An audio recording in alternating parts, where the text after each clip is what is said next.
ఉచిత వారం రోజులు కనపడతలేడు, ఏమైనా కనపడ్డా? మీరు ఏమైనా కిడ్నాప్ చేశారా? అదే చాలా టెన్షన్గా ఉంది. మొత్తం ఆయన ఎక్కడెక్కడ ఉంటాడో అన్నీ వెతికాము. కృష్ణకాంత్ పార్క్లో వెతికాము, అలాగే ఈసుగూడ బస్తీలో వెతికాము, ఈసుగూడ చెక్ పోస్ట్లో వెతికాము. అలాగా ఆయనకి హెల్త్ బాగోకపోతే ఒకవేళ ఎవరైనా ఆయన్ని గాంధీ హాస్పిటల్లో లేకపోతే ఉస్మానియా హాస్పిటల్లో అడ్మిట్ చేస్తారేమని నేను, స్వాతి, అలాగే కుచితాత వాళ్ళ వైఫ్, వాళ్ళ కూతురు అందరం వెతుకుతున్నాము. కానీ ఆయన ఎక్కడ కనబడలేదు, చాలా టెన్షన్గా ఉంది. సో ఎవరికైనా తెలిస్తే మాత్రం మాకు తెలియజేయాలని కోరుకుంటున్నాము. మాకైతే మీ మీద డౌట్ ఉంది సార్, ఏదైనా ప్రోగ్రామ్ తీసుకుపోయి అక్కడ చేసుకుంటున్నట్టున్నారు, ఇటు రానిస్తలేదు మీరు. అయ్యో, నాకైతే సొంతగా ఏమి యూట్యూబ్ ఛానల్ లేవు, నేను మూవీ ప్రొడ్యూసర్ని కాదు, నా ప్రొడక్షన్ హౌస్ అంటూ ఏమీ లేదు.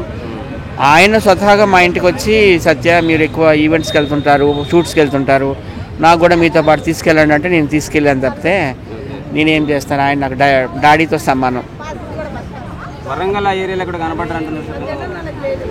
వరంగల్లో కూడా మా ఫ్రెండ్ ఒక అబ్బాయిని పంపించాను, వంశీ అని. వరంగల్, ఖమ్మం అన్నీ చూడమన్నాము. ఇప్పటివరకు అయితే ఏం ఇన్ఫర్మేషన్ లేదు. ఆయన ఎక్కడున్నా క్షేమంగా ఉండాలి, తిరిగి రావాలని కోరుకుంటున్నాం. ఆయన సెలబ్రేట్ అయ్యి, అదే సోషల్ మీడియా సెలబ్రేట్ అయ్యి 1 year అవుతుంది ఎగ్జాక్ట్గా. ఇదే కృష్ణకాంత్ పార్క్లో ఒక రెడ్ టీవీకి ఇంటర్వ్యూ ఇచ్చాడు ఆయన. అంటే బెగ్గరీ స్పీకింగ్ ఇంగ్లీష్ అని ఒక టైటిల్ పెట్టారు. సో అప్పటి నుంచి ఇప్పటికి ఇదే మంత్, డిసెంబర్ మంత్లోనే స్వెటర్ వేసుకొని ఇచ్చాడు. అప్పటి నుంచి ఇప్పటి వరకు అయితే ఆయన సెలబ్రిటీ హోదా వచ్చినాకైతే ఆయన ఎక్కడ బయటకు వెళ్ళలేదు.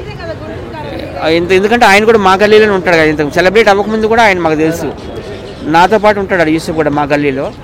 సో వాళ్ళ వైఫ్ కూడా అదే చెప్పారు, వాళ్ళ కూతురు కూడా అదే చెప్పారు.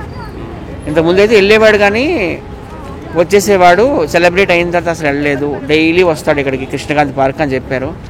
మరి దేవుడి దేవాళ్ళు ఆయనకి ఏమి జరగకూడదని, ఆయన మళ్ళీ రిటర్న్ రావాలని కోరుకుంటున్నాం. వరంగల్లో అక్కడ వాళ్ళ సొంతూరు అంటున్నారు కదా సార్, అక్కడ ఏమైనా ఎంకరేజ్ చేశారా మరి? ఆల్రెడీ అక్కడ కూడా వాళ్ళకి ఫోన్లు చేసాం మేము. వాళ్ళ మిస్సెస్ దగ్గర నెంబర్స్ ఉన్నాయి. సో కుచితాత అక్కలకి వాళ్ళకి అందరికి ఫోన్ చేసాం.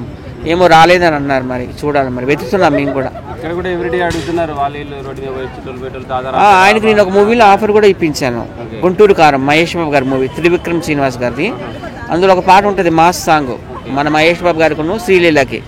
అందులో ఈయన మధ్యలో వచ్చి ఆయన డైలాగ్ కొడతాడు అనమాట, కుర్చీ మడత పెట్టి దెంగితే మెరకాయలు ఇరుగుతాయని. వాళ్ళంతా అది కంపోజ్ చేసుకున్నారు, అంతా అయిపోయింది. వాళ్ళు కూడా పాపం ఇక్కడికి వచ్చారనమాట, కార్లు వేసుకొని వచ్చి చూశారు. కనిపించడం లేదు ఆయనకి. నిజంగా ఇది ఒక సువర్ణ అవకాశం లాంటిది. సో ఆయన సినిమాలో కనపడే అవకాశం ఉందా? ఇంకా మరి కష్టం, ఎందుకంటే అది జనవరి 12కి కదా రిలీజ్. సో అయిపోయింది, ఇంకా ఈరోజే లాస్ట్ అన్నారు షెడ్యూల్. మరి ఇంకా ఆయనకు అదృష్టం లేదు. నెక్స్ట్ మూవీ కూడా త్రివిక్రమ్ శ్రీనివాస్ గారు, అల్లు అర్జున్ గారితో చేస్తున్నారు. అందులో నాకు కుచితాతకి ఇస్తా అన్నారు, మరి చూడాలి. ఎవరి మీద డౌట్ లేదు, కానీ ఆయన వాళ్ళని వీళ్ళు తిడతారు కదా, ఎవరైనా ఏమైనా చేశారు, ఎక్కడికైనా ఇంటర్వ్యూని తీసుకెళ్ళిపోయి ఆయన ఏమైనా హింసిస్తున్నారని కొంచెం భయంగా అయితే మాత్రం కొంచెం ఉంది. కానీ ఆయన భయపడే వ్యక్తి కాదు.